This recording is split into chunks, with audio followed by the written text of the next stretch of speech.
Et peut-être que vous vous rappelez de la princesse de Monaco, Grace Kelly. Grace Kelly, c'était une actrice américaine. C'est la mère du prince Albert de Monaco actuellement. Et Grace Kelly, donc elle est très connue pour être une actrice, et est morte dans un accident de voiture très célèbre. Et cet accident de voiture, il s'est passé ici, sur la colline, ici à gauche. Et donc la famille princière habite principalement dans le palais, que nous allons voir de l'extérieur. Mais ici en France, derrière la colline à gauche, la famille Grimaldi a une sorte de résidence secondaire où ils allaient passer souvent les vacances ou les week-ends. Et au début des années 80, Grace Kelly, la princesse, conduit une petite voiture de place avec sa fille Stéphanie. Et donc ils descendent de la route ici qui arrive à gauche.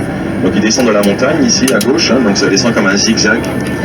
Et donc l'histoire officielle, c'est que Grace Kelly a eu une attaque cérébrale, a perdu le contrôle de la voiture et est tombée de la colline ici devant nous dans le jardin d'une personne, et donc est décédée suite à l'accident de voiture.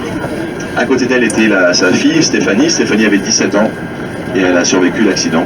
Donc après il y a eu plein d'histoires en disant que peut-être que c'est Stéphanie qui conduisait la voiture, ou un problème avec les freins, etc. Parce que quand après l'accident, on a vu que Stéphanie sortait de la voiture du côté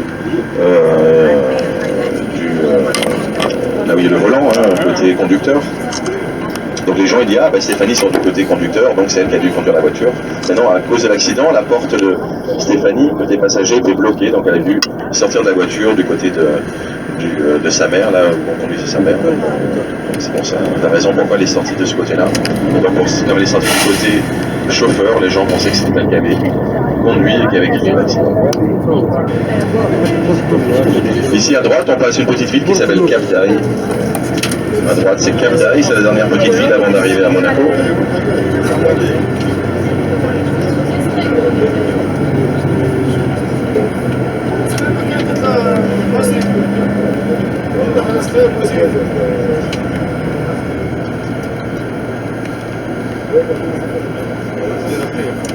Il y a plein d'autres impôts comme TVA, etc.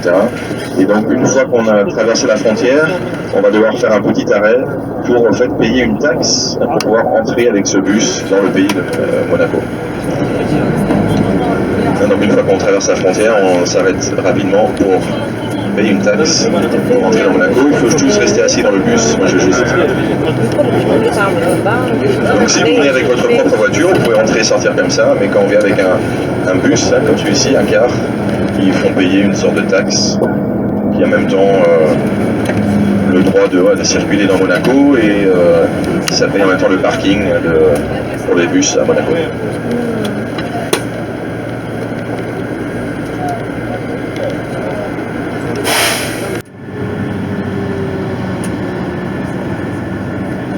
Bien sûr, ils enlèvent toutes les voitures. Donc ce qui est marrant, c'est que quelques heures avant la course, vous pouvez rouler ici avec votre propre voiture. Et quelques heures après la course, ils rouvrent la route normale pour le trafic. Donc c'est toujours à fin mai pendant 4 jours. Et ça se termine toujours un dimanche. Donc les voitures continuent tout droit, montent la petite colline qui est Monte Carlo. Nous on n'a pas le droit de passer là en car, donc on va tourner ici à droite. Donc normalement, les voitures continuent ici sur votre gauche, montent la colline, et cette colline ici devant vous à gauche, ça c'est la colline de Monte Carlo, où nous allons maintenant. Donc les voitures montent ici à gauche, passent devant le casino, tournent autour du casino, ils prennent un tunnel sous le casino, donc ça c'est le tunnel où on va s'arrêter maintenant.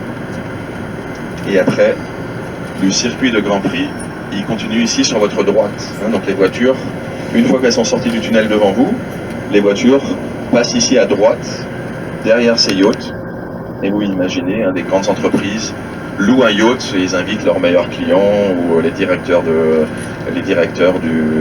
l'entreprise pour regarder la course depuis les yachts. Ces yachts, ils sont pleins de gens